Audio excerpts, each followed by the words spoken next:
hereby call this meeting of the Nevada City Planning Commission to order.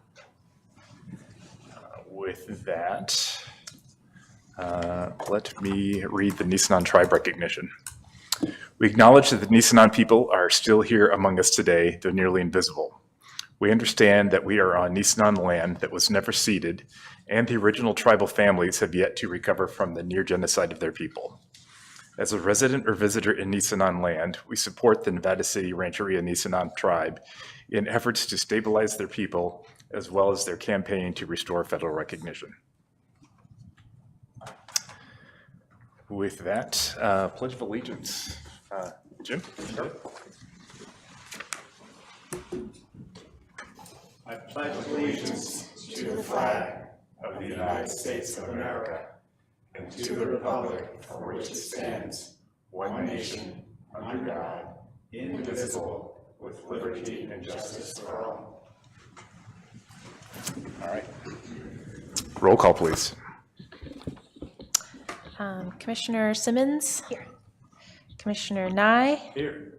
Commissioner Hadamy? Here. Vice Chair Cobden's not here. And Chair Brown? Here. Okay, corrections to the agenda. I know there was discussion of possibly changing the order of a couple items. Are we going to do that? That can be decided by the commission. The applicant for 650, Chief Kelly, has requested to be placed higher up on the agenda. Okay, if there are no objections to the commission, maybe we can move that to our first item after public comment. Shouldn't it be linked with the other house that's on Chief Kelly? Because they're, they overlap considerably as far as some of the conditions that they're dealing with. Maybe we could do them. We could do them both at the beginning. It's fine with me. Okay. Chair's preference. All right, let's do that then. Okay. All right. With that, let's go to public comment. Does anyone in the public have comments on items that are not on the agenda? Comments that are regarding items on the agenda will be taken at that time. Seeing none, moving on to the consent calendar. Is there anyone from the commission or the public that would like to comment or discuss any items on the consent calendar? Seeing none, do you have a motion to? I move we approve the consent calendar. I have a motion, a second. I second that motion. Jim seconds it. All in favor, please say aye. Aye. Aye. Any opposed? None. Consent calendar is approved. Moving on then, let's go to that first item, 650 Chief Kelly. Jessica, will you introduce that? Would the applicants come forward if they are here? Yeah, we should make sure they're here. Are they here? They might be out. There's somebody outside Yeah. talking. It's Team Onyx, I think. Out Team Onyx. Yeah. We could begin with other items as Yeah. well, and then when they arrive, go to them next. So let's do that Okay. then. All right. Okay, so bear with me, my first planning commission meeting before you. And welcome. Okay, thank you. The technical aspects of this might get me a little bit. Let's see here. Okay, so the first item was going to be a public hearing. It still is a public hearing for 309 Broad Street. It's a conditional use permit to expand the outdoor alcohol service area with a rear deck expansion and architectural review of exterior improvements for Golden Era Cocktail Bar and Lounge. The applicants have requested a continuance to the next planning commission meeting at 1:30 p.m. or as soon thereafter, as the matter may be heard on December 18th, 2025, and staff does support that request for a continuance. And that's it. If you have any questions, I'm happy to answer them. Are there any questions on that? Otherwise, Nope. No. all right. I think we did a motion to continue that. Do we need a motion for that? I'll motion to continue that item to our next meeting in December. I'll second. Great. All in favor, say aye. All right. Aye. Opposed? None. Great. Thank you. All right, next item. Next item is 110 Redbud Way. This is a continued item from the last Planning Commission meeting. Are the applicants here? Yeah, please come forward. Okay. So you've heard a presentation on this item already, so I won't belabor any points that you've already heard.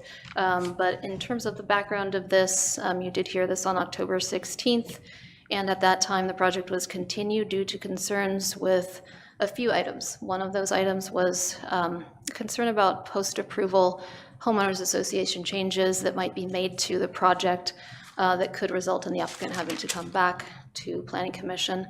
Site drainage was a public concern, and the location of the stair landing on the edge of the common drive aisle was a third item. So the applicant has provided some revised plans to address two of those items, the site plan issues. The image you see here is on the left, the previous original approval site plan, and then on the right, the changes that were made. So the applicant has added some additional drainage features, including a French drain, a swale, and a foundation drain. And all of these will drain to an existing inlet at the southwest corner of the residence.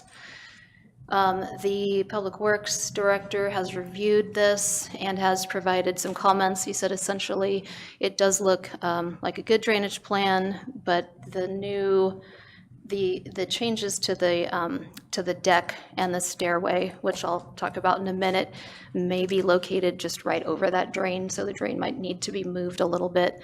So there is a condition of approval that's been added to the project for that.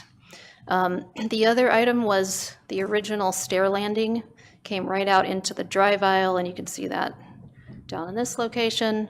That's been moved back. I believe it's about 4 feet. My plan wasn't scaling properly. The applicant can correct me if I'm wrong on that. But it looks like it's about 4 feet back now. The deck has been enlarged just slightly in order to accommodate the revision to that. So I'll show you a couple more layout views here. These are some elevations, original on the left, revised on the right. And I believe that original probably had a railing there too, but just wasn't shown originally. And the west elevation, just a minor change there with the staircase. Now, in terms of the HOA concerns, the applicant has indicated to us that he has had conversations with some of the Broad Street Commons HOA members, and that and looked into this further, and that the HOA doesn't have legal authority to enforce CC&Rs on the project. And we, staff, including the city attorney, and I have both also looked at this, and it doesn't appear that the applicant is in the HOA at all at this point. And that is newer information that came to light after the staff report came out. Staff is recommending that the Planning Commission approves the project. If it turns out that the HOA does have authority and they do make changes to the project later, then the applicant would just be required to come back to the Planning Commission for an update to the architectural review. So in conclusion, staff is recommending that the Planning Commission take the following actions, make the following findings in support of the architectural review application for a new residence, accessory dwelling structure, appurtenant facilities, and tree removal with the following findings, A through D, and conditionally approve the architectural review and tree removal permit with the conditions of approval shown on the next several pages. I'm happy to answer any questions you have. Great. Is the city attorney on now? Russ, are you on?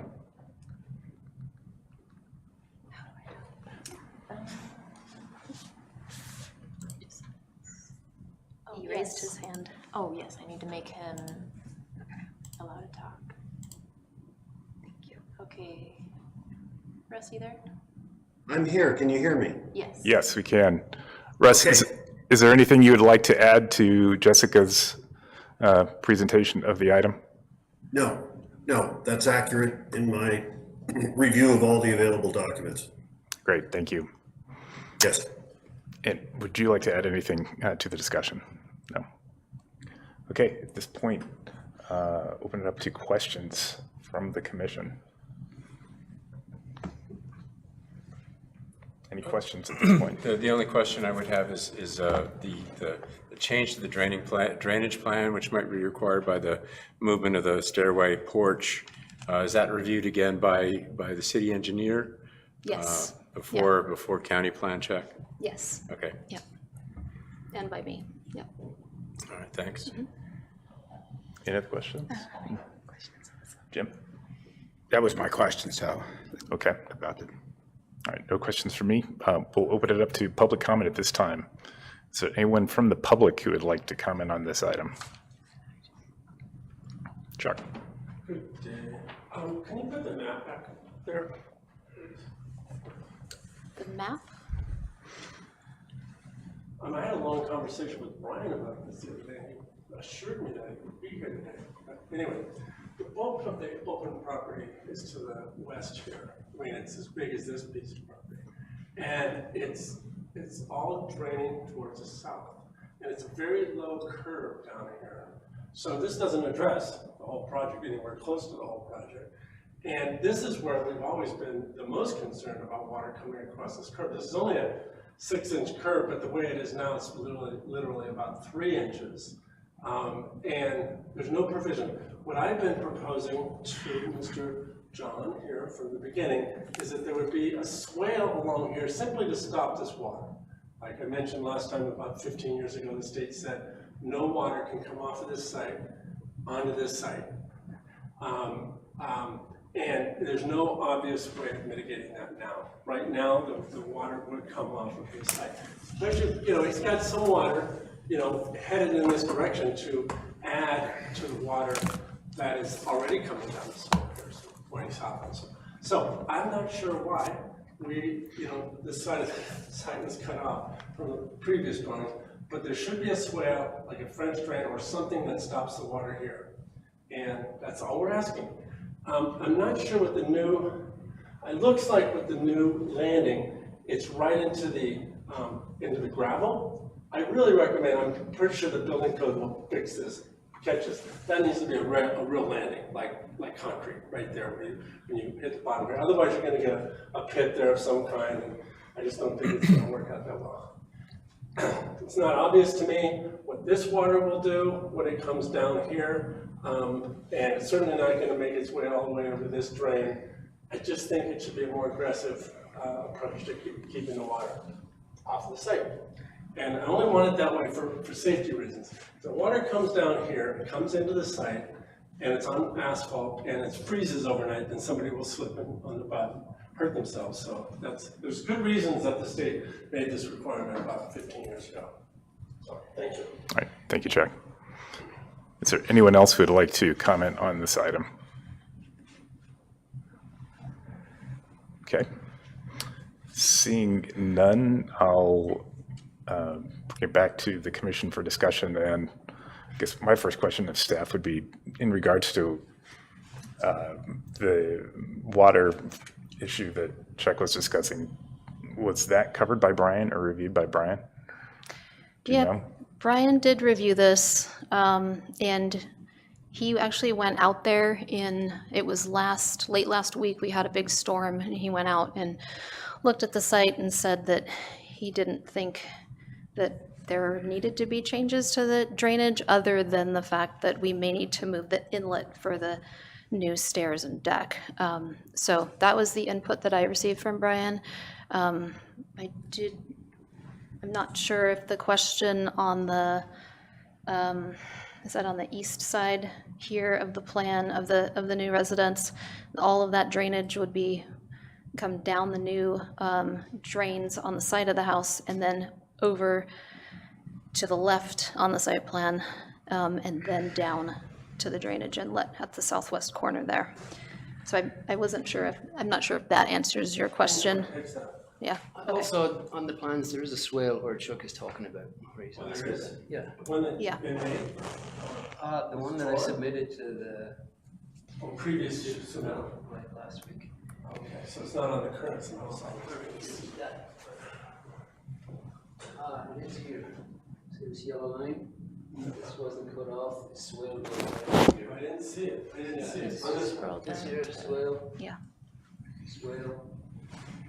Does it say swale? Page Well, it's cut 49. off because the, Oh, because the way it's printed on the Screen, yeah. city, oh, I see, okay, I didn't get that. I thought that was the way it's. It is difficult to see, 'cause it's light yellow. Yeah. Yeah, Oh, it's on that one? yeah. which is the same as the one I sent to you, Chuck. Well, I don't see the swale. The yellow line right there. Whoops. Oh, right there, okay. It doesn't have a label. Swale. That's swale, thank you, John. Okay, That's so swale. Okay. looks like the issue's been addressed there. Yeah, it's a swale. Okay.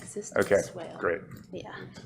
Any other discussion from the commission? I just want to clarify that in our area of expertise, drainage, ground engineering, water management is outside our area of expertise, so we can depend on the condition of approval that includes Brian's sign off, that any questions about this will be answered beyond our architectural review approval. That's true. Yeah. Yes, there'll be drainage improvement plans submitted to the city, and Brian will review those.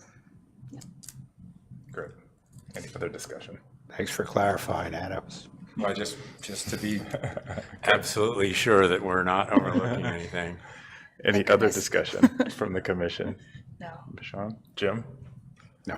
No. All right, Tom, anything else? I'll only say that architecturally, the change in the stairway and the change to the deck, I think it looks good. It looks better, actually, more interesting. Thank you. Yeah. All right, if there's no more discussion, would someone like to make a motion?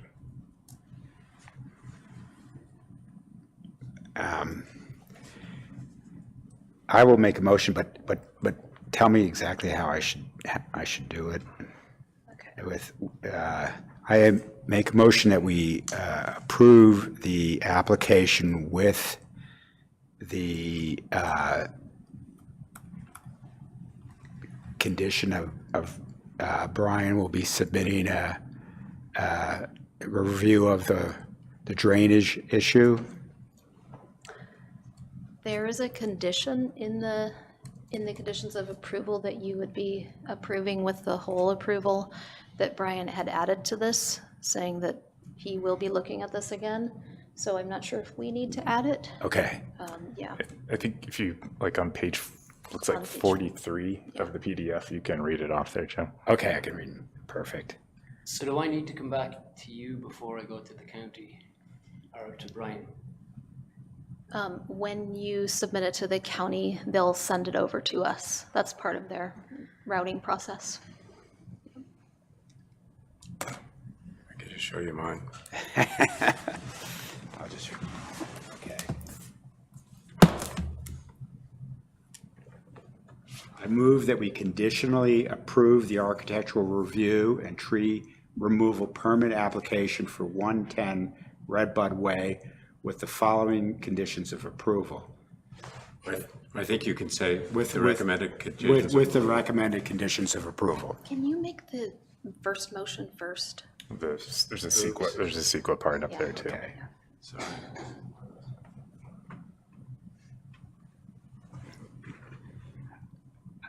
I move that that the project be approved and that the project is exempt from CEQA pursuant to section 15303, new construction or conversion of small structures of the California Environmental Quality Act CEQA guidelines.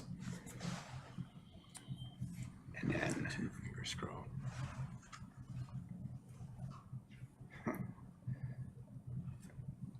where is it?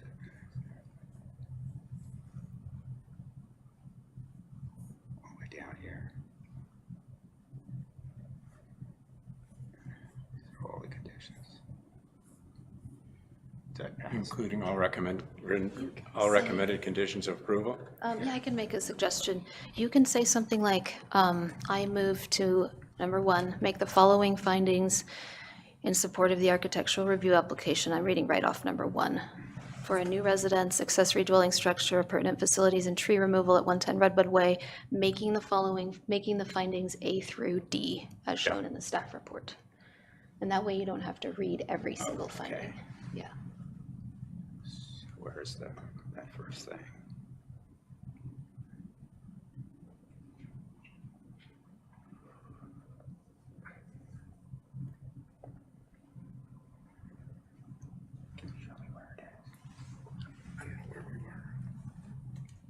it's on page 43. 43. I move that we make the following findings in support of the architectural review application for a new residence accessory dwelling structure, pertinent facilities and tree removal at 110 Redwood Way. And with the, I move that we approve the conditions 1 through 4, Making findings, making findings 1 through 4. A through D. A through D. Through D. Making findings A through D. Okay, thank you. All right, we have a motion. Is there a second? I'll second. We have a motion and a second. All in favor, please say aye. Aye? Aye. Is there anyone opposed? No one opposed? No. All right. Motion carries. And now, I'll go ahead and make the second motion. I move to conditionally approve the architectural review and tree removal permit application for 110 Redwood Way with the following conditions of approval as outlined in A, 1 through 4, B1, and C, and D, a number of parts there, as outlined in the staff report. Is there a second? I'll second. We have a motion to second. All in favor, please say aye. Aye. Aye. Wouldn't you like to have a roll call?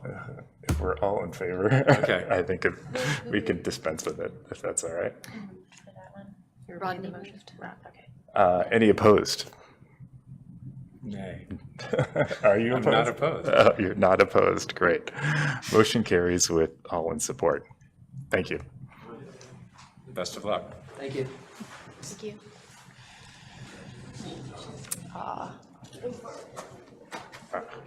Lost. I like the roll call. Chair Brown. I know. All right, going on to the next item, which is 107 Argyle Way for the Onyx Theater. All right, great, applicants are coming forward. Good afternoon. Welcome back. Hello. All right, Okay. Jessica. Thank you. So this is also a continued item from the August 7th, 2025 Planning Commission meeting. This project is an amendment to an architectural review approval and a sign permit for the Onyx Theater at 107 and 103 Argyle Way. A little bit of background on this. The Onyx received original approval from the Planning Commission in July of 2023. And has since made a couple of amendments. There's been kind of a larger amendment in July of 2024, along with the approval of a mural and an extension of time in 2025. On August 7th of 2025, an amendment to the previously approved architectural review and sign permit was heard.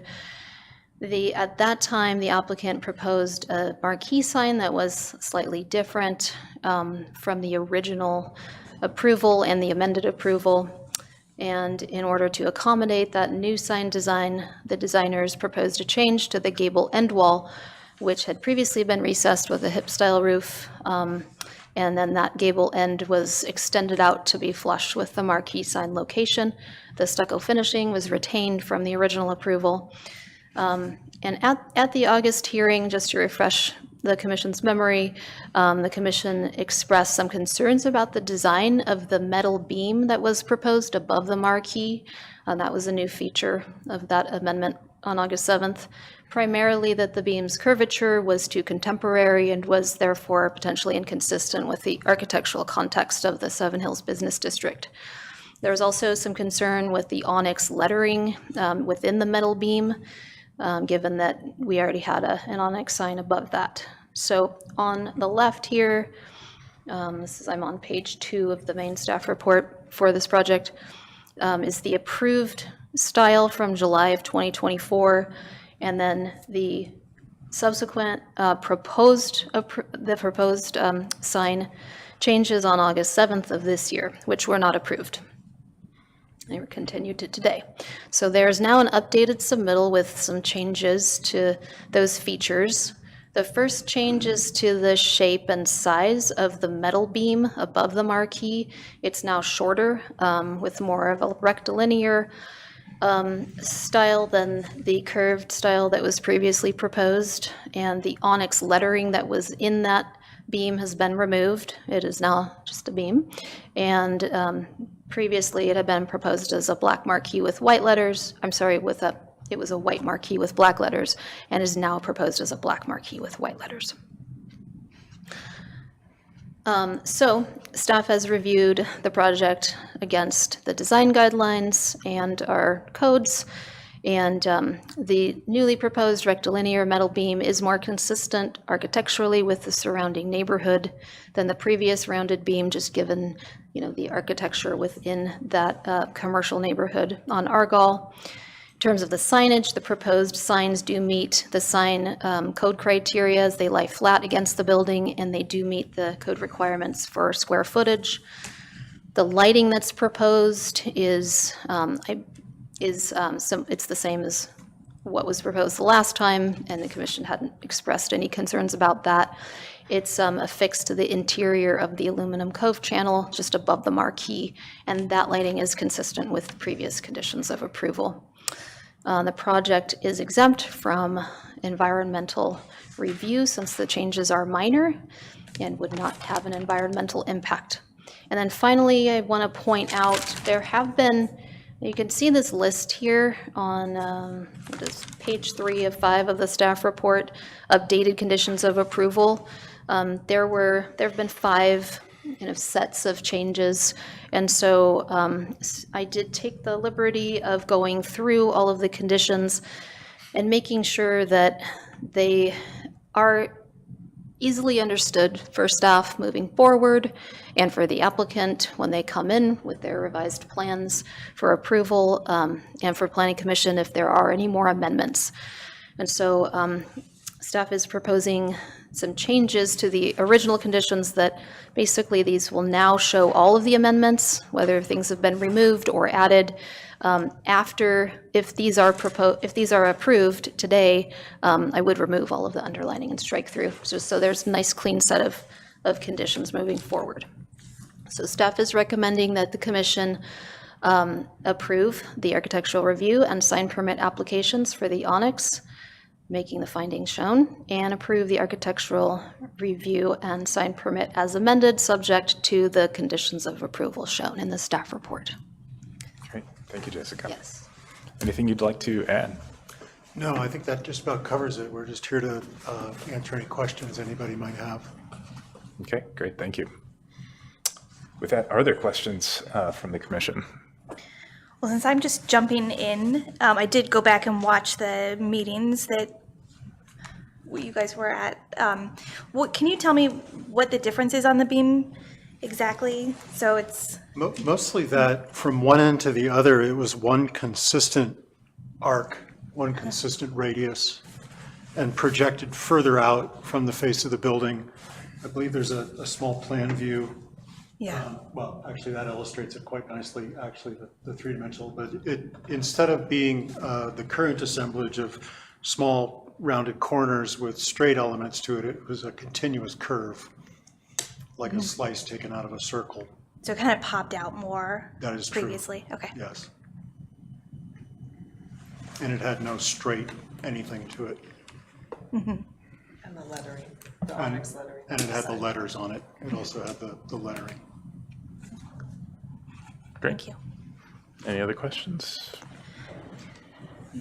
No? Well, why the change from white and black to black and white on the marquee? Is that just a design change that after time you liked better? I think we were going through some detailing and finding out a little bit more about exactly what was available in the market to bring that to life, and it ended up being that contrast. Do I have that captured correctly? I think as we look deeper But into also it. what you said. Like, Yeah. over time, just realizing the fine tuning of design. Yeah. That the darker background was a little bit more in alignment with our brand and our style. Yeah, cool, thank you. Great. Thanks. Answers, yeah. All right. Other questions? Yeah, I had a question. I went by the other day and there's, I guess there's a glass little cases that with the upcoming features that are on the exterior. And I was just wondering about the lighting on them,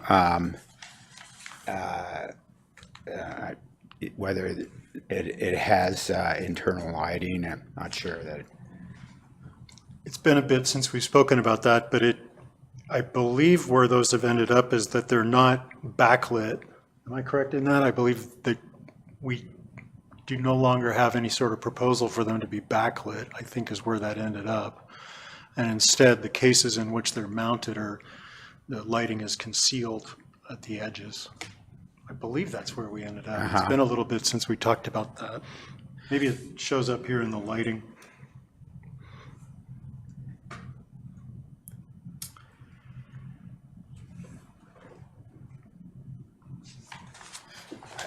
I guess that my understanding is that it's not allowed that it be internally lit. Internally lit. That's correct. If there were, my understanding of that is if, maybe we're veering into discussion, but if there were transparencies lit from behind, that would be an internally lit sign, whereas an image, you know, a poster or something like that, lit around the edge as was just described, is I think in keeping with what's called indirect lighting, but it is actually direct lighting. It's a misnomer, I think. But Yeah, it's not, but the it's not going surface of the thing through is the lit. image. The light's not going through the image. Not lit from behind, and Yeah. that's my understanding of it as well, that it's Yeah. edge lit. Similar to the marquee lighting. Yes, that had yes. It's lit from in front of the thing that is to be lit. Yeah. Okay. Any other questions, Jim? No. All right, Tom, any questions? No, I'm just actually curious if there is a note about that, because my understanding was that was one part of one of our discussions. It was a topic for a bit there, and Yeah. I'm looking through the conditions. I don't see anything specific, although I may have rushed past it, and I do see under lighting, A says all will be in compliance with the sections of the code, and including the light source, e.g. bulb, is shielded and directed downward at no more than a 30-degree horizontal deflection from the light source. And then no internally illuminated signs will be allowed. All lighting of signs shall be indirect. So that includes that Yeah, point. I think I'm scanning down here through the rest of the lighting things. Yeah. It does say mural, oh, that's the mural. Sorry, that's separate. Yeah.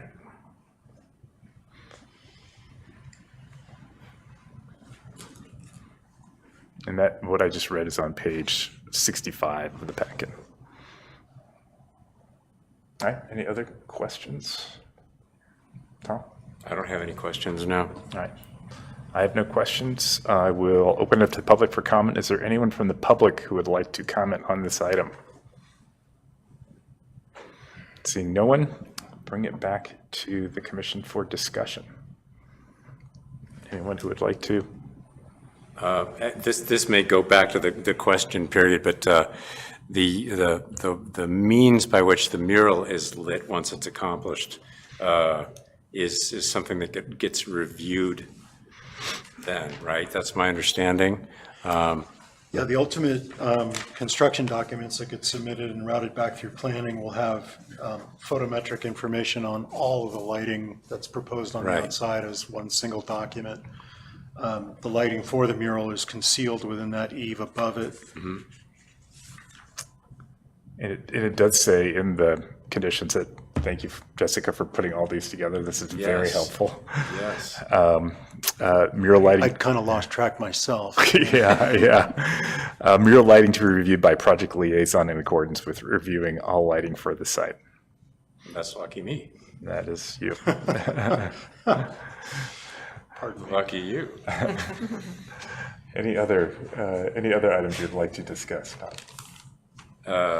No, I'd only say that the change in the beam detail is really, it's good.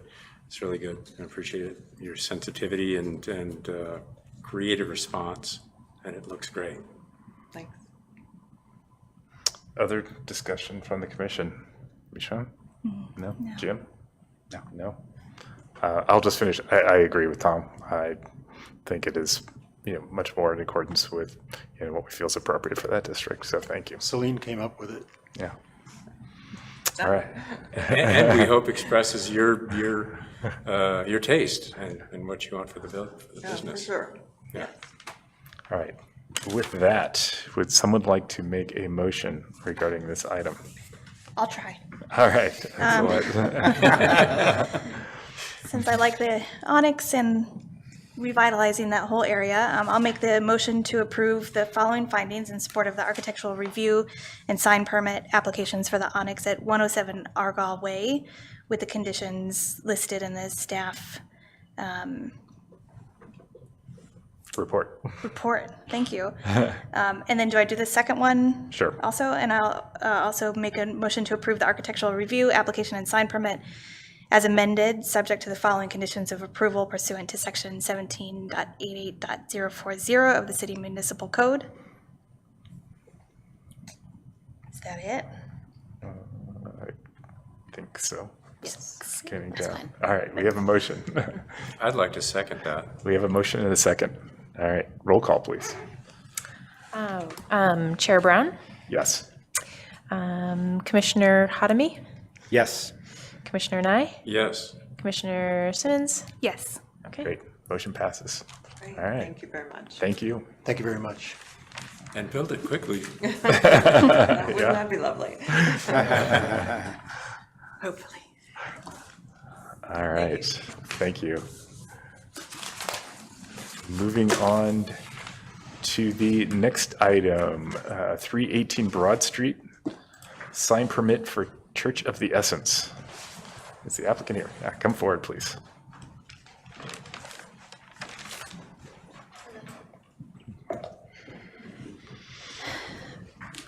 This is a historic district sign application for Church of the Essence at 318 Broad Street. Church of the Essence is a second business at this location, and they're requesting approval of a second sign that would hang below the existing Omari sign. The proposed sign would have the same width as the existing sign and same materials, same lettering, and only be half as tall as the existing sign in order to meet the square footage requirements. There's no lighting proposed with this sign. And all of here's the proposed sign. It's 4.5 square feet total. The sign is consistent with the historical district sign regulations. Staff reviewed it against those. It does not exceed the total square footage allowed for any single address. There is a required minimum between the bottom of any sign within the historic district and the sidewalk.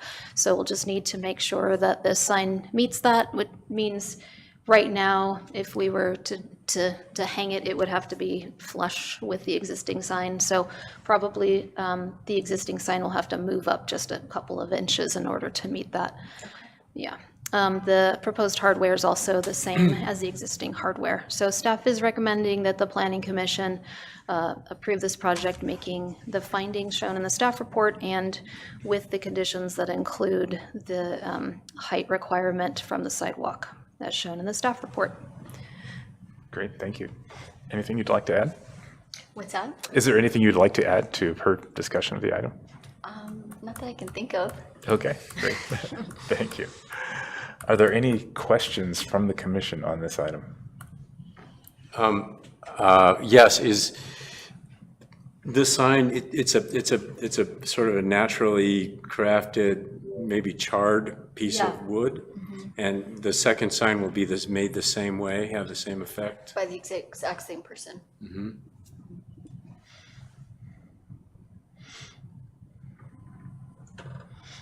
That's it for me.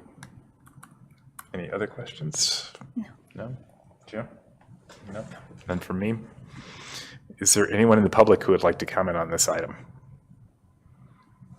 Seeing none, I'll bring it back to the commission for discussion. Any discussion on this item?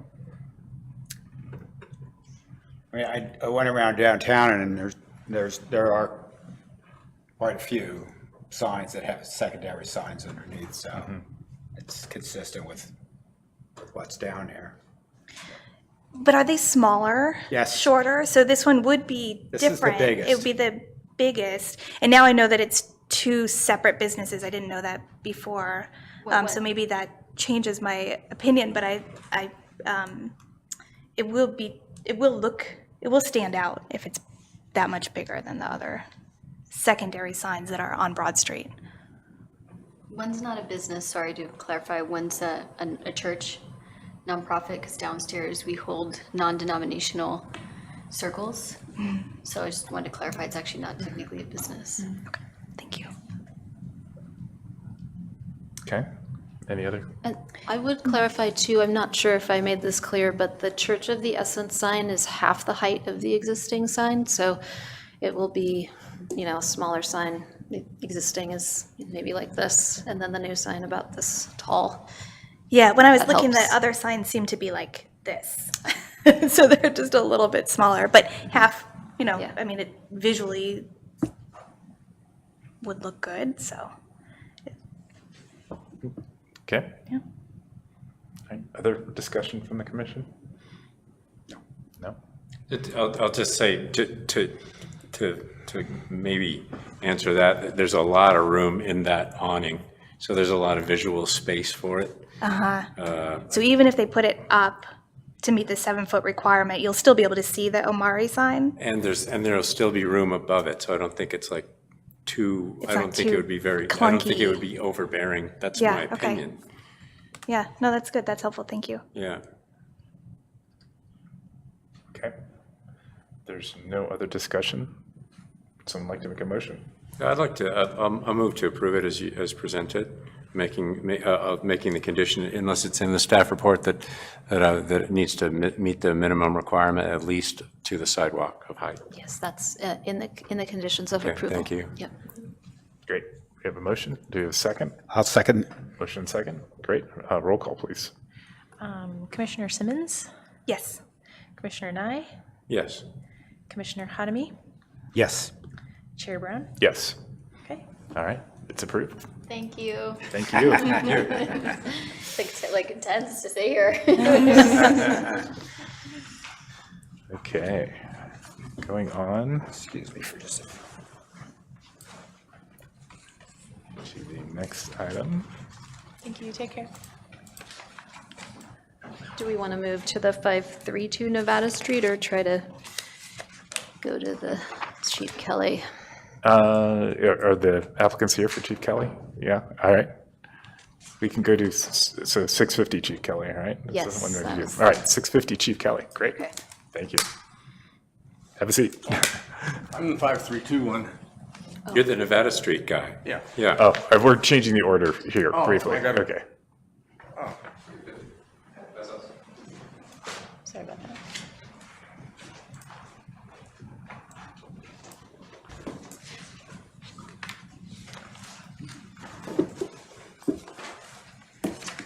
Okay. Good Hello. afternoon. Hi. All right. Okay. So this is an architectural review for a new single-family residence and garage at 650 Chief Kelly Drive for Jimmy Turner. So this subject parcel was created by subdivision map. I do have that subdivision map also here at the end that's not in your staff packet. The subject property is 0.55 acres. It's lot 13 on the map and is currently vacant. The project that's proposed is a new 4-bedroom, 3-bathroom residence. at 2,790 square feet in size with 1.5 stories, a 2-car garage, and a carport, all joined. The roof material is Class A metal roofing with roof pitch at 1012 and 612. Siding is proposed to be WUI approved, thermally modified wood siding with Class A corrugated metal siding, both in vertical orientation. And corrugated metal siding, both in vertical orientation. Trim is a painted black-brown hardy board in smooth texture. The windows are proposed to be Marvin Ultimate Series in dark bronze exterior color. The project applicant also proposes a new crushed stone driveway, mine rock-clad retaining walls, and paver-lined hardscape patios. This photograph shows some of the proposed materials that I just mentioned. And I did want to point out that the application indicates that they did put some thought into the layout and massing of this to ensure that it scales with the proportions of adjacent properties. The one item that did come up is that the garage does face the street on this, and that is not consistent with the other homes in the neighborhood and in the original subdivision. I'm going to have the applicant address that a bit, but there is an issue in terms of how the lot is actually configured that makes that fairly challenging. The architectural features, though, and the massing of the home are consistent with the neighborhood.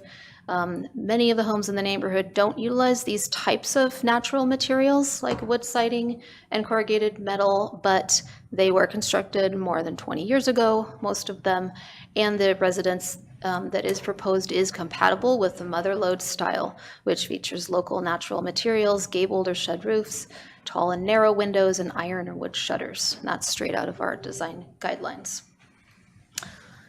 The project is consistent with the zoning for the property, which is actually multifamily residential, R2.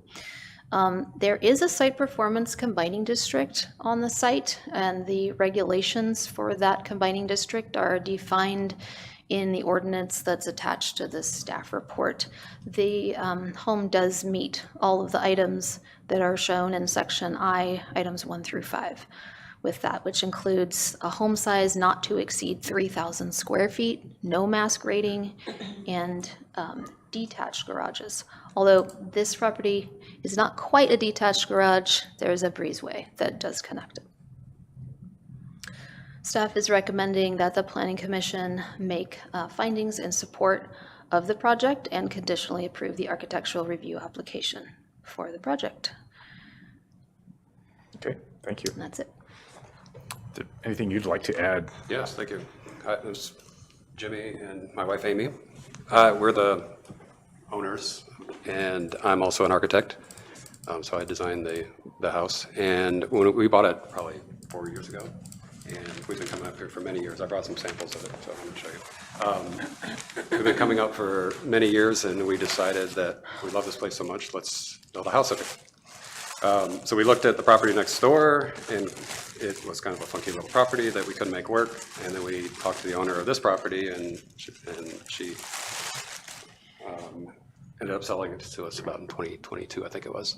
So when I was there, I first walked the property, and there was a lot of this stone on the property.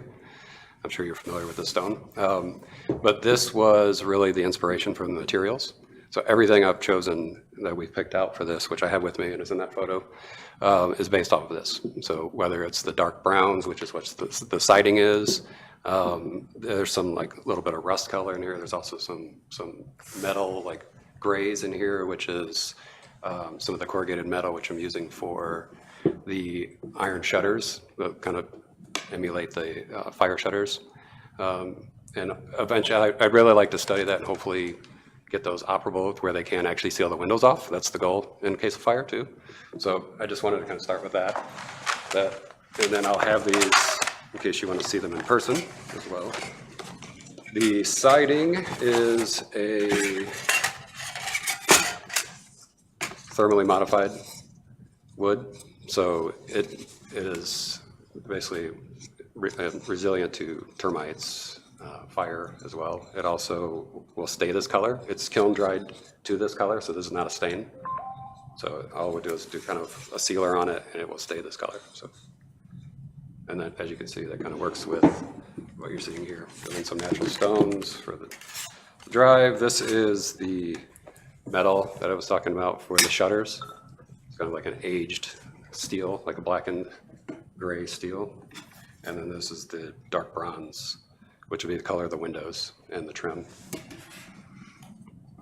This is just kind of some accent colors we'll do for maybe the light fixtures and stuff like that on the property.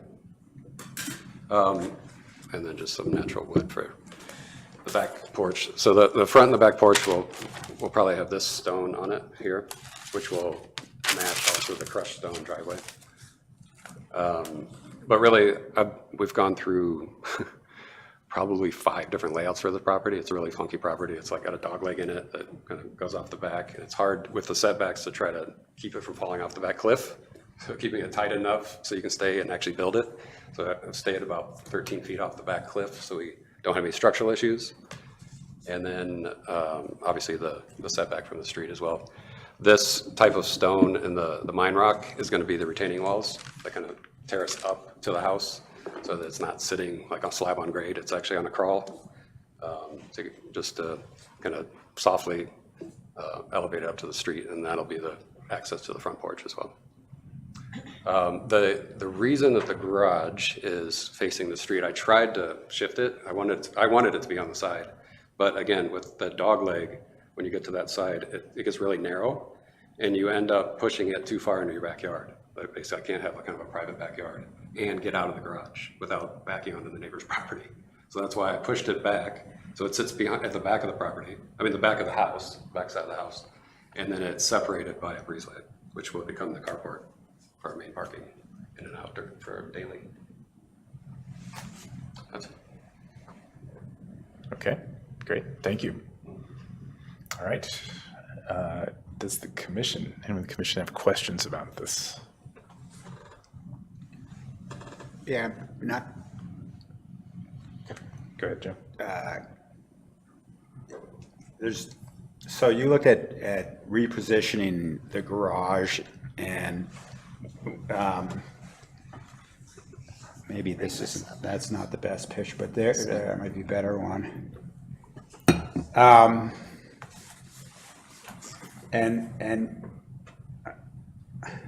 Okay, so looking at the picture, what you're saying is that if you had to actually move the garage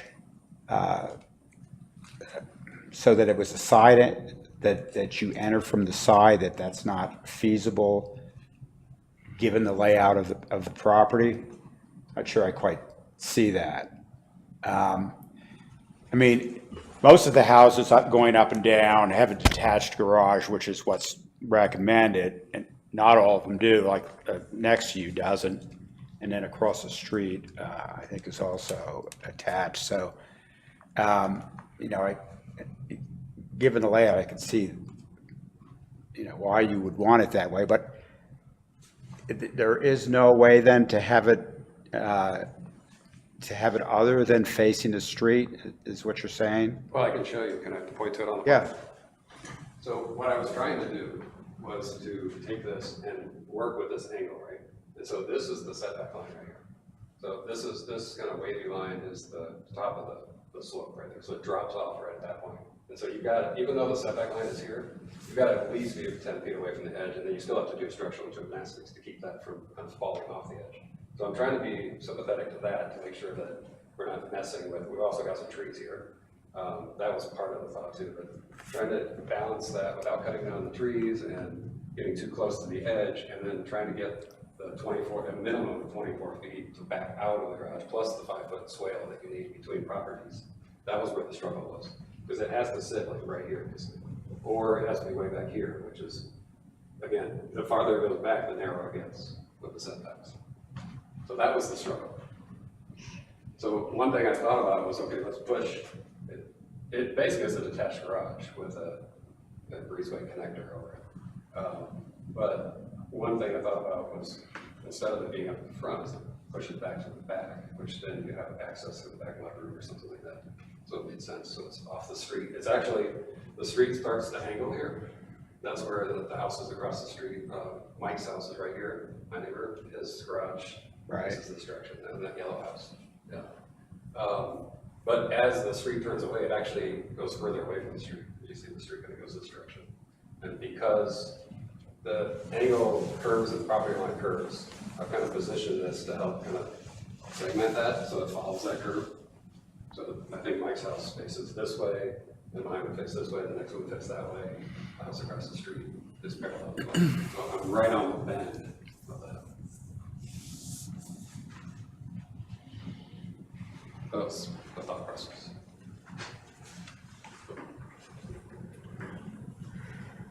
One thing I thought about doing, if it becomes a big issue, is trying to do some kind of like low wall, like a screen or something like that. If that's something that helps to, I feel like it needs more screening from the street or something like that. Right. I don't want to really gate it because there's no, well, there are some gates in the property, I guess, or on the street. So I could do a gate as well.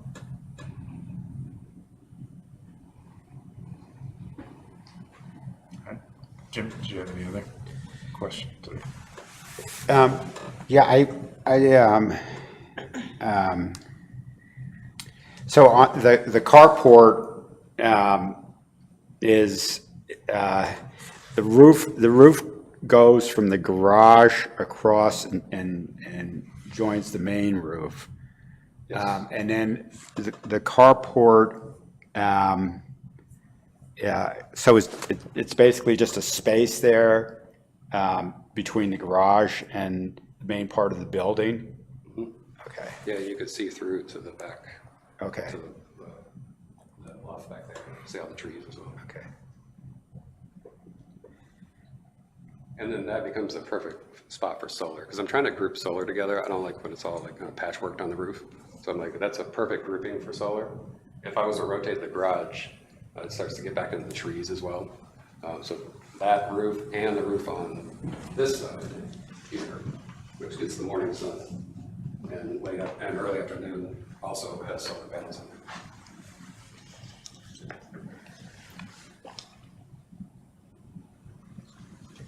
Any other questions, Jim? Well, and just sort of continuing along, the windows, the front-facing windows on the gables there. Yes. I think there's like a formula for what's recommended, but I mean, why did you choose that kind of The vertical? yeah, It kind of mimics the vents that you see at the top of gables, but this is actually will let light in. right, The safety window, the egress window's on the side facing the garage. okay, So we don't need it for egress. But if you see, so this side is the only side that has livable space on it. And then this is just attic space. So probably be like mechanicals up there. So this one has the louvered look. Okay. The actual louvers, but so that's the intent. Like most houses have this on there. And it's a little sort of Right. like an vent for the attic. right, But this is livable space. I want to bring in some natural light into the space too. right.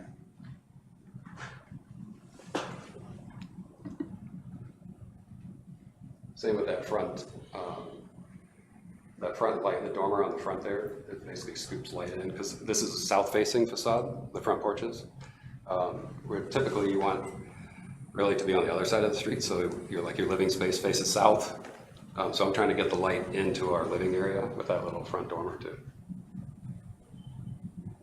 Because all our living space is on the back side, facing the bluff and the trees with beautiful view back there too. So. It is a really interesting property. I had sort of, I don't live too far away, but I knew that the American Hill Mine was up there. And when I went out and looked at the property, it's right behind you. Oh, that's, okay. That's Because I did the hydraulic mining back there. Yeah, that was the first hydraulic mine in Oh, wow. California. So that's where it all started. Really? So, yeah, right, Cool. yeah. I mean, there's actually a plaque there's a plaque down in Callahan Park, which is the park when you enter opposite the National Hotel, that talks about that the American Hill hydraulic mine was the very first. It was 1853. So you're right there. I'll have to check. We're staying at the National Hotel, so I'm gonna go across the street and check. Yeah, it's just I've seen a, that little park there, that little pocket park. in the park, there's like there's one of the, I call it a gun, but I mean, it's not the projectors. And it's right below there. And I'm not sure if that was the one that they had up there. But, it was originally the subdivision was the American Hill Diggins subdivision. So that the Lost Hill Court comes up, and the Diggins is right behind you. I'm not sure, there's one of the conditions is that there be like a 55-foot buffer to the edge of the cliff or something. I'm not sure if it applies to up there or where it actually applies to, but it sort of acknowledges it. We do have an easement back there. Okay. And so the easement shows up on the site, on the survey, or the assessor's map. The easement basically becomes the setback, I think is what it is. Okay. Yeah. Which is that dash line. Yes. Is this the line Okay. you were talking about? I saw this one on the subdivision Yeah. map. Yeah. Because part of my property, like if you look at the dark property line, that's 20, 30 feet down the hill. Right. It will never be used. Right. All right, do you have any other questions, Jim, or? No. All right. My questions are, I noticed that Brian has a note about the parking area, the driveway area being within, right up to the edge of the setback. And so is this site plan going to work? No, we need to pull it off for the swale. We just haven't taken it to a civil engineer yet. I wanted to see if there was anything before we really spent money on civil engineering. Okay, so the proposed layout for the driveway area isn't an established fact yet? Right. Yeah, Okay. it's malleable, for sure. And then going back to what Jim asked, it is quite a drop off, and is it in that is it in the ordinance that spells out the site performance standards, the relationship to Yes, yeah. it's to in the the fall ordinance. off, the cliff? Yeah, it's in there. I mean, we probably should go through them quickly. Yeah, Right there. 1E. Yeah. Which I'm not sure has been considered in the design. But I would just want to verify that it has been. I don't know what the 55 feet means. There's no way you couldn't even build on the lot if it was 55 feet from the bluff edge. Like that would be in the street, basically. And we're further back from the bluff than my neighbor is, for sure, than Mike is. Mike's almost scary. You walk out his back door and you're like, you're going to fall off the edge.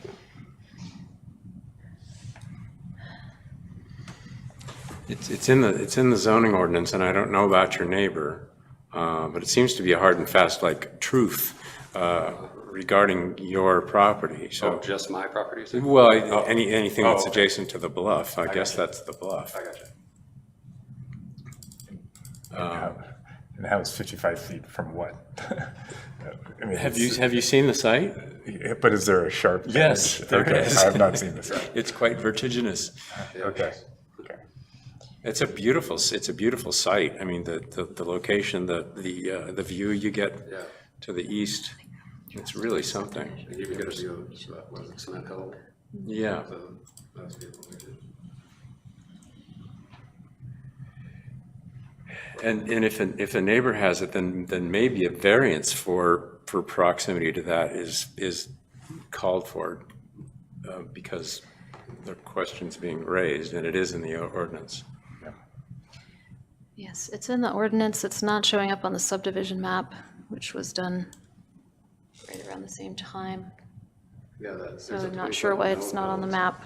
Easement, I don't know what that See that right there, that Yeah. went to my property? Yeah, there's this. What does that say? Open space easement per or something?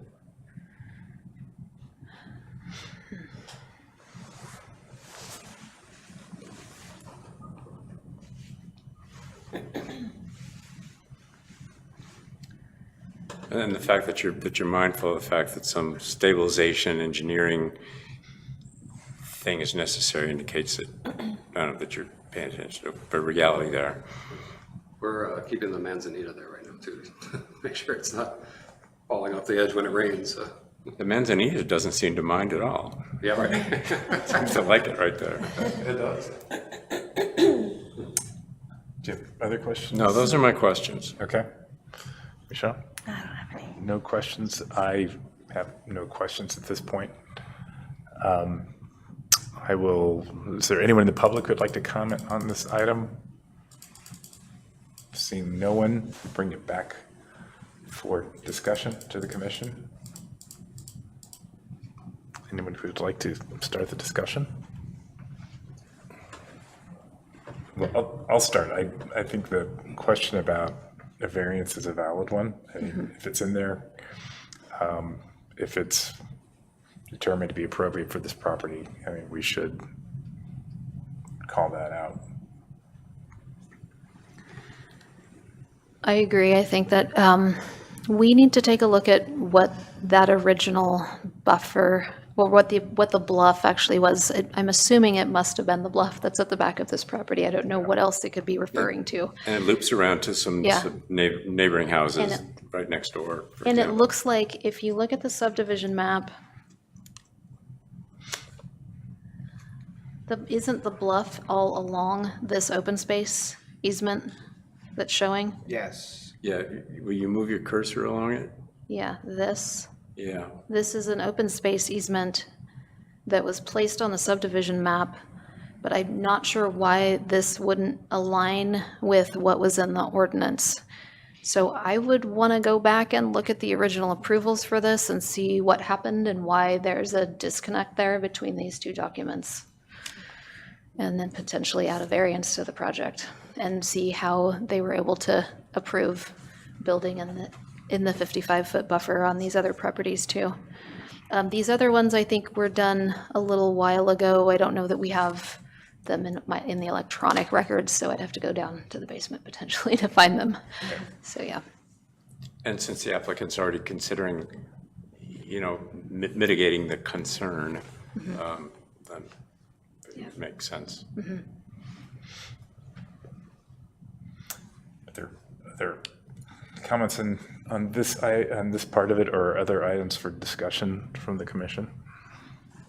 Well, yeah, I mean, I just adding to that, it's when the original subdivision was made and put through, and the ordinance is attached, it's sort of, reflecting an awareness of that kind of seems to have gone away a bit of what's going on in the topography of the area, and an awareness of, that this is, that behind the street there, or behind the two streets, is a historical site.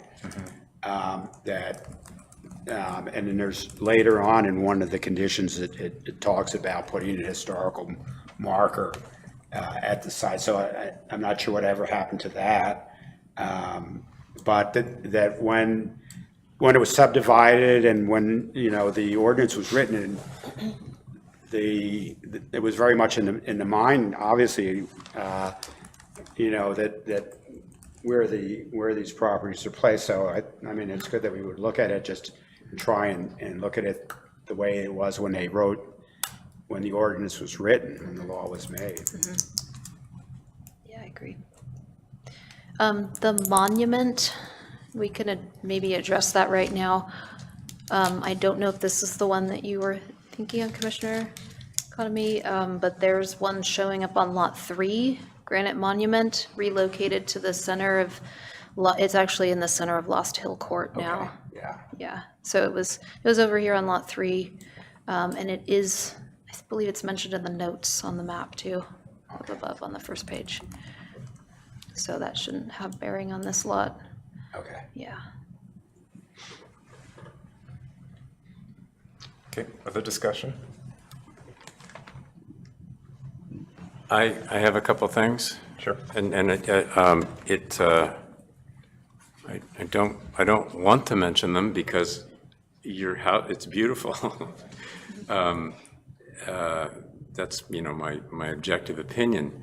There are some design clues that make it kind of starkly contemporary.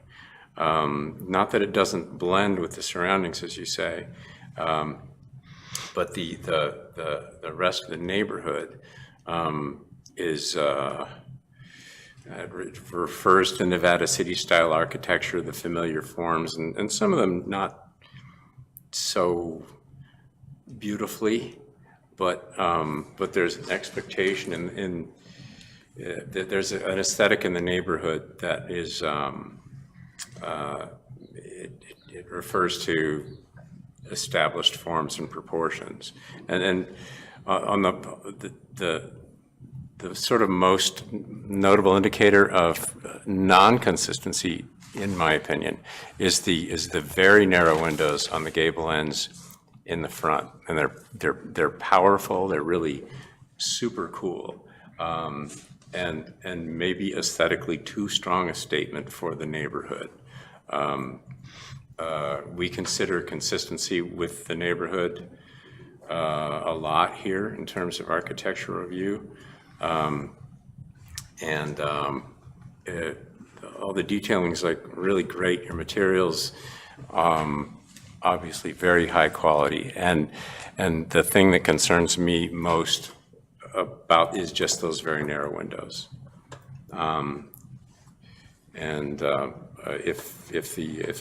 the rest of the commission doesn't agree, then that's fine. But that's my take on the design. I love the shutters and the lower story windows below them on either side, off center. Those masses are really great, really cool. The fact that they're off center is,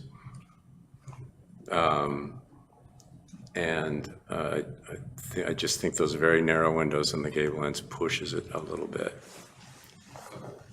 The materials help a lot to soften the wood. That's a vertical siding that will go on the front of the house. Yep. Yeah. Yeah, Yeah, the wood softens it quite a bit. It doesn't, I don't think, compromise your. yeah, I mean, it really feels like it belongs, I think, because it'll blend with the landscaping and Yeah. trees out there. And obviously the stone that's all over that site too. Yeah, the stone and the wood match perfectly. Yeah.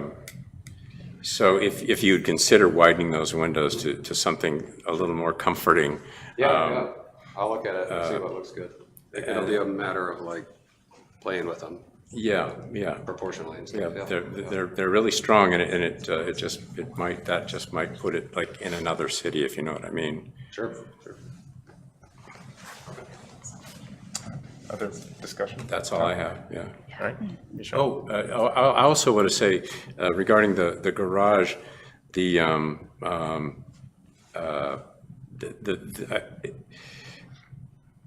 I understand the overall concern about it, and I also feel that you've answered the concern well. I don't think the house opens with garage. It's hidden in the back. The breezeway does separate it as a separate mass.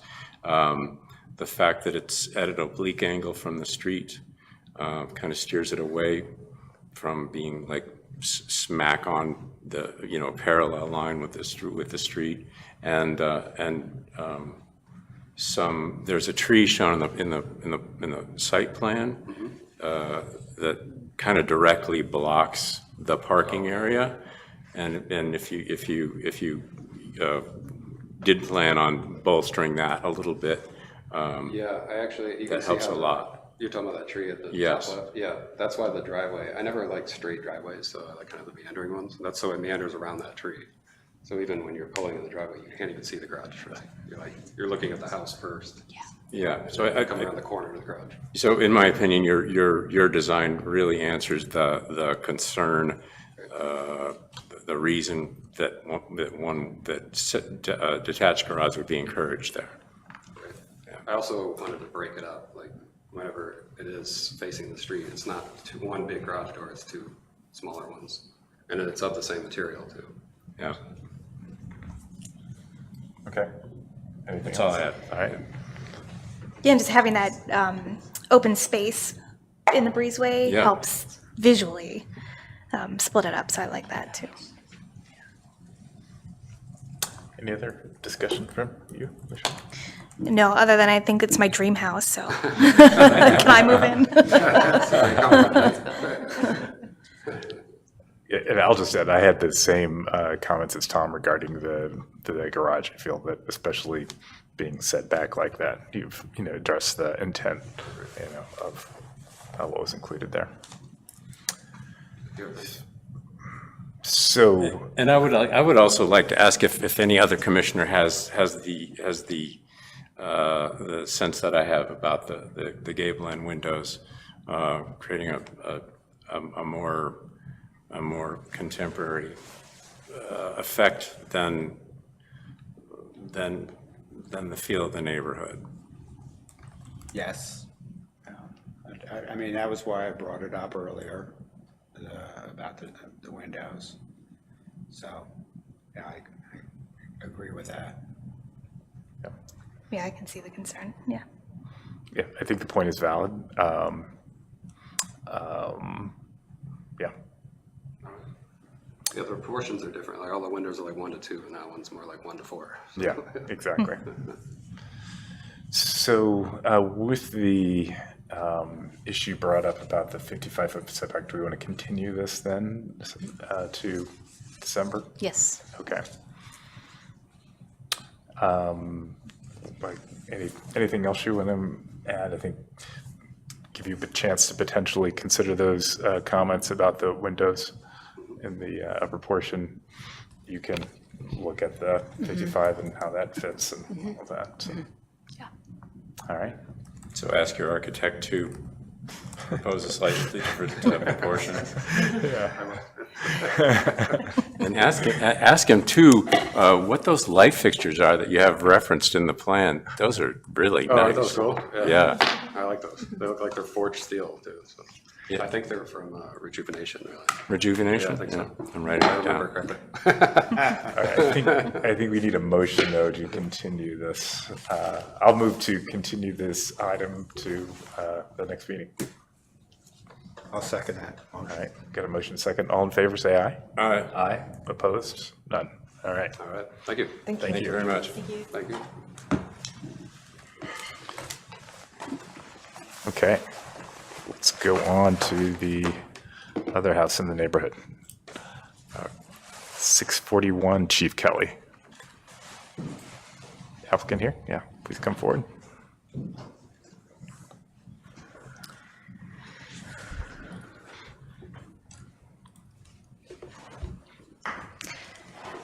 This is another architectural review for a new single-family home across the street from the last one at 641 Chief Kelly Drive. This lot is 0.34 acres, same zoning district and site performance overlay on the property. So this new residence is proposed to be 2,290 square feet in size. No, No, updated, I updated, yes, and I sent the new drawings. What I'm going to do is, that's right. next to the I have garage, there's a crawl space area which was substantial. So I'm going to utilize that as 340 square feet. There's discussion with my wife and I about making that into a junior ADU because of how private it is in the back. They can come from the back. Haven't firmed that up, but the windows on that right there will match the same at the top. And then there's an opportunity, if we do make it an entrance on the side, it can go right in. It'd be private.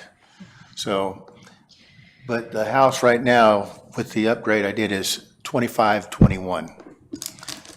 Okay, thank you. I did receive updated plans, which are in my version, but I received them after I had sent everything out.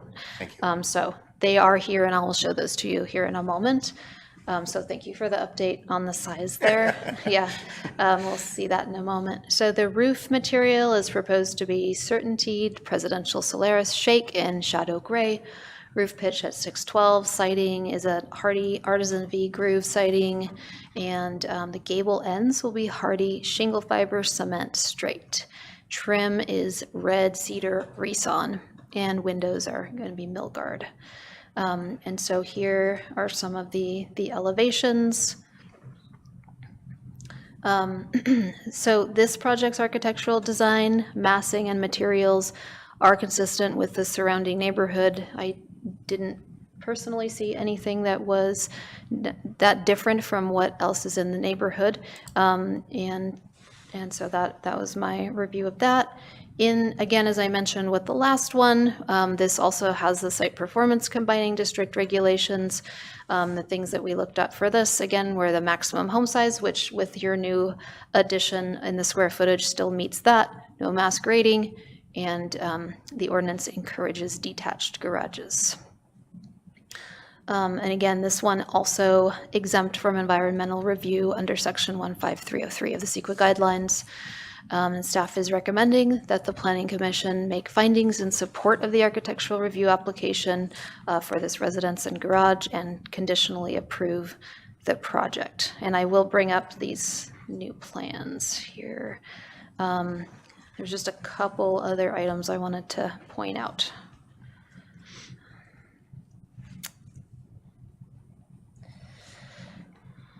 Can I add something to that? I went to John Baker that did the civil engineering on it, and the original intent was to put a detached garage from Chief Kelly Drive to the street below. There's over 20 feet of height difference. And what we were encountering was if I did put a detached garage, I was going to have to go up a flight of stairs, a flight of stairs. It wasn't going to be convenient if it was raining. And that was my original intent. So that's where John came up. We came up together to put the garage underneath the house. And then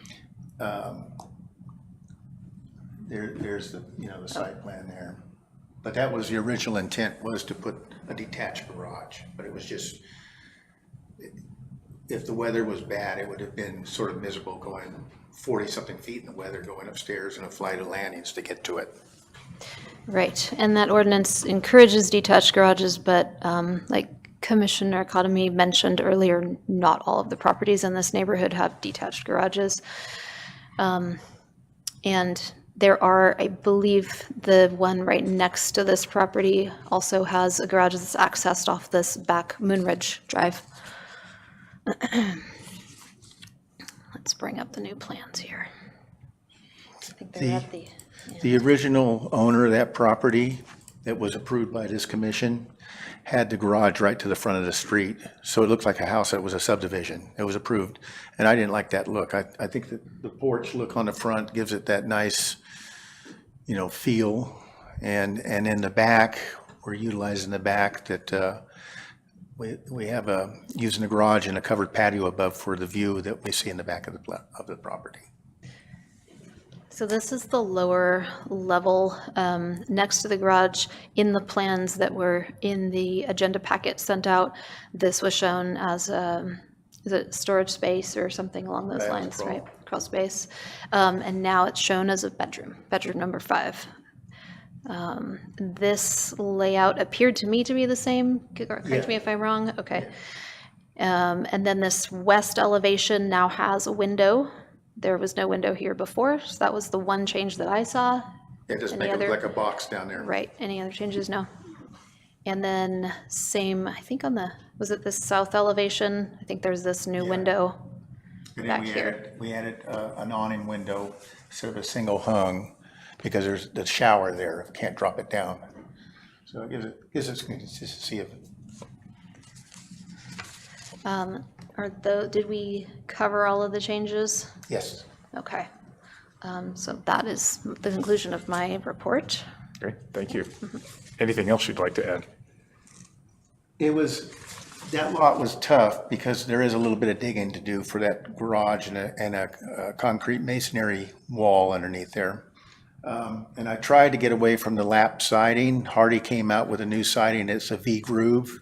So we don't have, every one of the houses on that street either looking like a, bat and just to break it up a little bit. If I could find what they call Dutch siding, I would have gone with that because in this neighborhood, there's quite a bit of that. But the restriction of that is it's wood.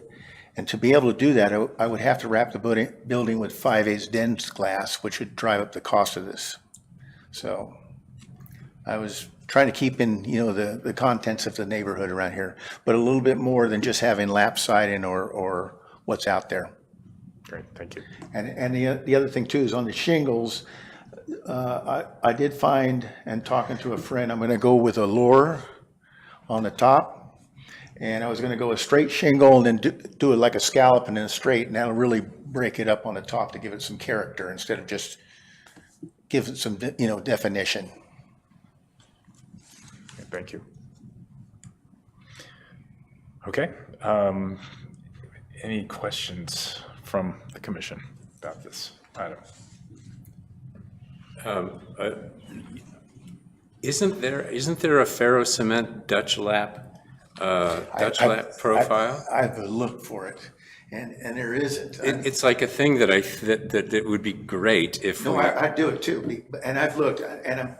Advantage does a really nice Dutch lap, or is it Vintage? That's it's an engineered wood product. Wood. But I don't know. Here's. But I thought there was a kind of a robust, sort of thicker, hardy product that does have the. I've looked, and here's the difficulty of that, of building in this area. We're in a WUI area. And I was trying, with the venting that they have, you have to have 1 square foot for 150 square foot of attic area. And these vents, when you start adding up the circumference of what they are, you might only get 50%, which would, let's say a 12 by 24 would be a 12 by 24. Well, now it becomes a 12 by 24, but maybe 8 by 24. You don't, with all the screening, you don't get it. And those vents are so expensive. I mean, they're like 4 or 5 times the cost, and you got to put so many in. So I was trying to get away with putting, O'Hagan vents on the roof.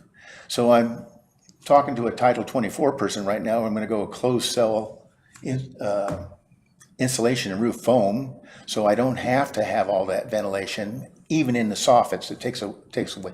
The only vents will be in that building will be the underfloor because it's a raised wood floor. So, boy, if you could find that product. I know we'd all be happy because Well, it's the other such a thing nice. too is, you start wrapping a building with dense glass, it starts getting, at $28 a sheet, and you got a big building like that, it gets pretty prohibitive of, the cost of things. And it's a pain to deal with too, because it Oh, adds so it's much. terrible to work with. Yeah. And 2 stories going up, that stuff weighs about 100 and something pounds a sheet. I do. So, but if there was a Dutch lap, I'd certainly do it, because you go over to Main Street in that area of the town, there's a lot of houses like that. It's beautiful. Yeah. Yep. I'll look a little too, just for If fun. you Just for would. fun, yeah. I'm all open to it. Do you have other questions? Tom? No, that's it. All right. Michelle? No? Jim? Any questions? I think it's great. You're building that house there. Those lots have been there for. Any questions at this point? Save your discussion. Well, the person before it, they were accountants from Grass Valley. Uh-huh. And I think they did get their plans approved, and it was, a conditioned area down below. And when I was doing the foundation, I was talking to John Baker, and I said, John, I'm looking at this, and we're going to have to dig out 1,000 yards of dirt. He goes, no, it's not 1,000, it's 1,700. I go, John, that's that's like 17 swimming pools of dirt that's got to be taken out of that place. And Nevada County, you just can't take dirt and dump it to someone's place. You have to find someone that has a grading plant. So that made a little bit of a problem, you know, with this. And I think the other people, when they got going with this, they realized the fact that it was a little bit more complicated. My background, I was a building inspector for City of Fairfield for 23 years, and then before that, and then I became a senior inspector. So I sort of get a grasp of what's going on, and in our area, we had Green Valley that had a lot of these hillside homes like this. So, you know what you have to do and what, and then I got everything that was around town here, your local civil engineer. I have Aaron Alders, excuse me, doing the structural. I try to use everybody locally because I felt that if something they know, they'll be able to tell me. Good. All right, are there any comments from the public on this item? Seeing none, bring it back for discussion. Anyone like to have comments for discussion? Well, thanks for explaining, the garage situation. I mean, it looks good. Thank you. Yeah, and it's, it fits in very nicely, and it's great that you're doing this, so. Yeah, I'll second that comment. Both applicants have addressed couldn't fulfill the entire intent of the parts of the garage ordinance, but you've done it differently and I think appropriately too for this property. I think it's hidden back enough that it won't be, Yeah, well, it's off the main street. yeah, exactly. Other discussion? I'll third that. It's a good smart way to go.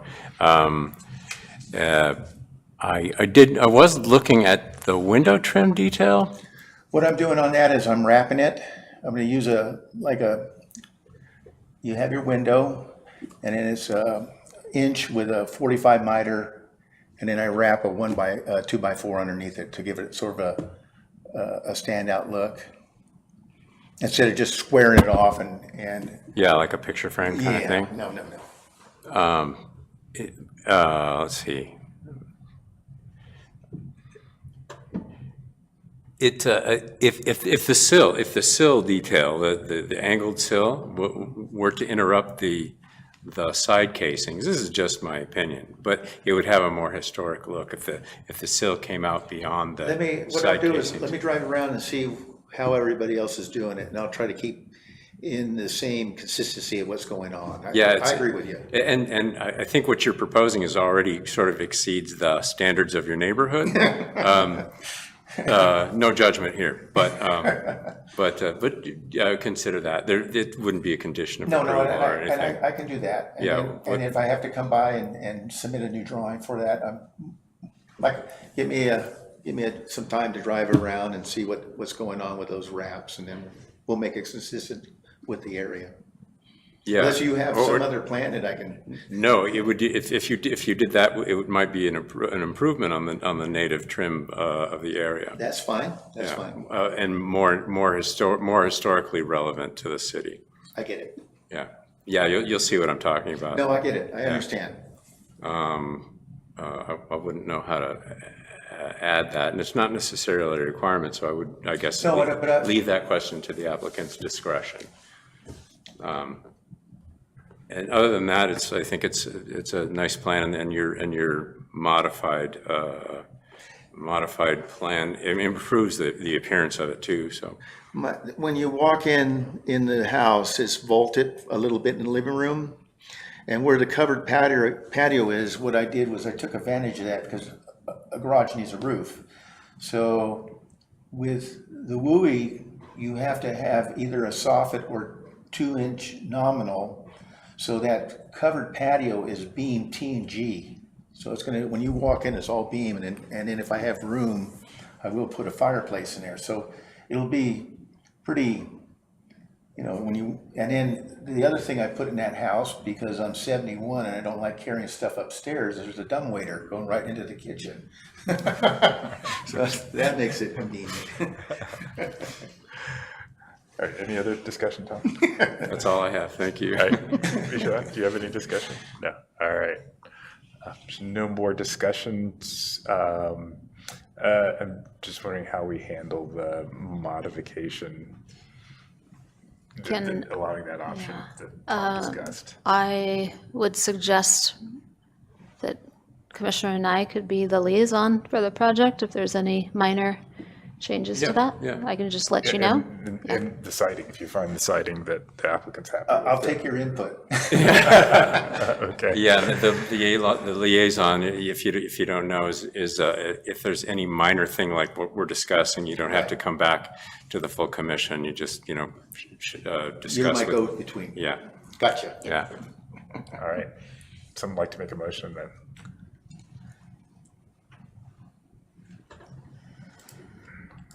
My machine is scrolling very slowly. I would like to make the motion,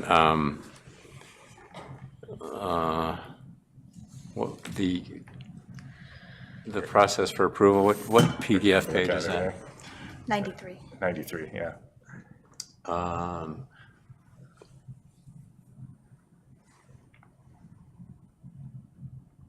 Too big, there.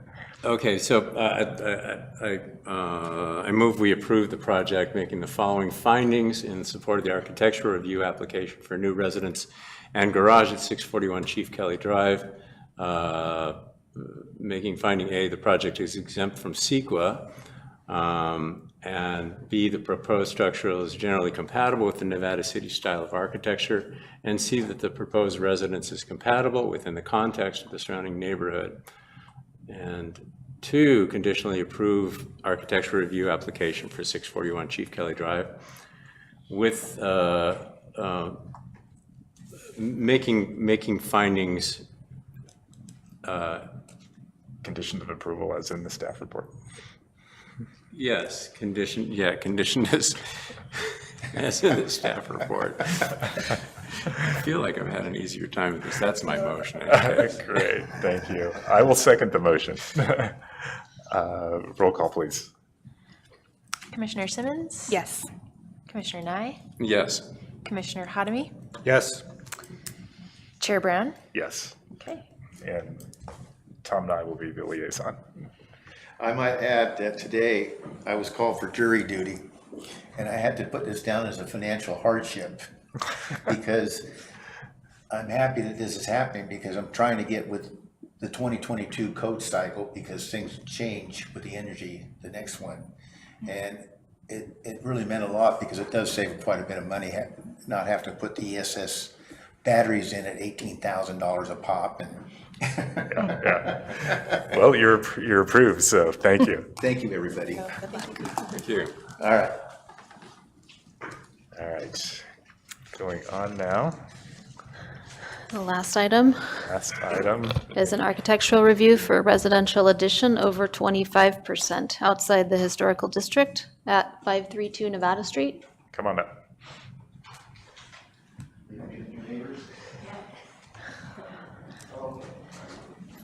And thank you for your patience as we change the order here. Oh, no problem. Hello, neighbor. I'm just down the street from you on Willow Valley. Oh, really? I wave at you sometimes. You do? The white Tundra, the old white Tundra pickup. Oh, okay. Yeah. All right. And you're a builder, right? You're a builder in town. Yes, I'm a Yeah. general contractor. All right, Okay. Jessica. Okay, so this project is located at 532 Nevada Street, just off the corner at Willow Valley. And the zoning here is R1, single-family residential. It's on a 0.26 acre lot. The residence on this site was originally constructed in 1975, according to assessor's records, and according to assessor's records, is 1,242 square feet. There was an addition that was previously approved for this site in 1992. It was 588 square feet for an attached garage, workshop, bedrooms, and deck, but that project was not constructed. Let's see here. The project applicant is proposing a residential addition at the rear of the house to add 832 square feet within a two-story, 416 square foot footprint. The proposed addition includes a bedroom and bathroom on the main floor of the dwelling, as well as a new unconditioned shop space and bathroom on the basement floor. All of the materials would be matched to the existing materials, including siding and windows, roof slope, and colors. Here are the colors proposed: hardy board and batt siding, and the gray window trim, and the barn swallow, and gutters and corner trim, and looks like a black. And then this is just an aerial image from Google Earth that shows this is the site right here with the little red pin on it. And you can see that an addition with a 416 square foot footprint would be consistent with the other neighboring houses. Because the project is an addition to an existing home and will replicate the same materials already on the site, and because the project is not visible from a public vantage point, the addition is consistent within the context of the neighborhood. The project is also exempt from CEQA under 15303 and 15304. So staff is recommending that the commission make findings in support of the application for the addition and conditionally approve the project. I also want to point out that I inadvertently left the plans, which you kind of needed to see what they were, off of the packet. So let me pull those up for you right now.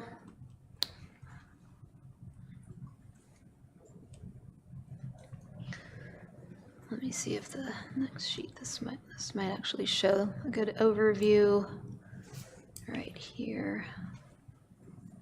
So there's the Nevada Street frontage, the existing house, and then the proposed addition is hatched. It's in the hatching right here.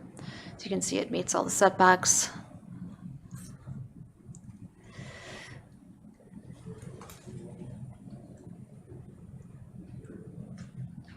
Existing house right here, and then the addition is shown in this area.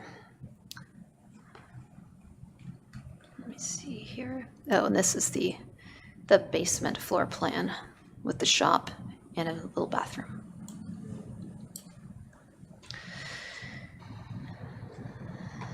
And then these elevations show the addition.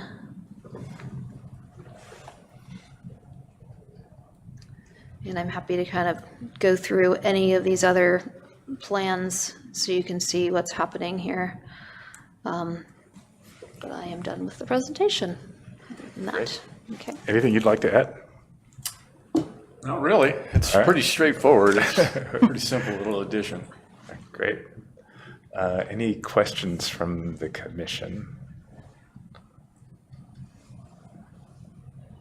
Anyone?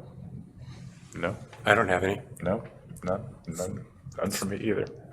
And seeing there's no public for public comment, any discussion from the commission? It's all there, so it's all there. Straight ahead.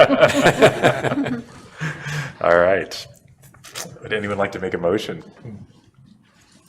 I'll try again. All right. Okay. Thank you. So I'll make a motion to approve the following findings in support of the architectural review application for a residential addition at 532 Nevada Street, with the conditions laid out in the staff report A through C, and conditionally approve the architectural review application at 532 Nevada Street with the following A through B conditions of approval laid out in the staff report as well. Great. Thank you. I'll second. You have a second? All in favor, please say aye. Aye. Aye. Any opposed? Seeing none, you're approved. You're in Oh, business. thank you. Thank you. I got an email today about this. I guess it's a scam that's going on. Oh, no. Have you seen this? We have had an issue with They that. sent it to Ron Bryant, who drew building costs, and it was like $4,800. Yeah, we're sorry about that. There's a scammer. There is one going So on. we've been huh? redacting plans as much as we can. Sometimes there's something that slips through and. Yeah, I just wanted to bring it to your attention. Thank you. A re-roof recently, another applicant on Nevada Street they got the same thing. They're looking at public records and, yeah. Yeah, because when Ron looked it up, well, when I first got it, I go busting over there and I'm going, wait a minute here, what's going on? And if you look at it, it's .USA, not .gov. Yeah. And they really didn't give any specifics or anything like that, but it was a bit alarming when I first got it. Yeah. Sorry about Do that. have to be Good careful. Thank you. Yeah, Thank you. Take care.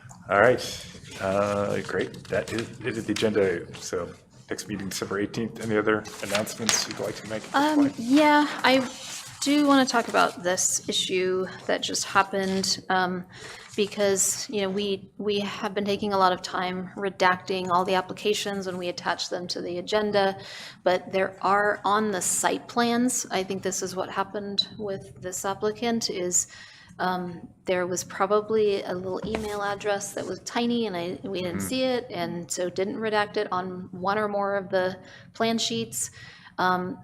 Nevada County actually doesn't attach all of the staff reports or the agenda packet in the public notification.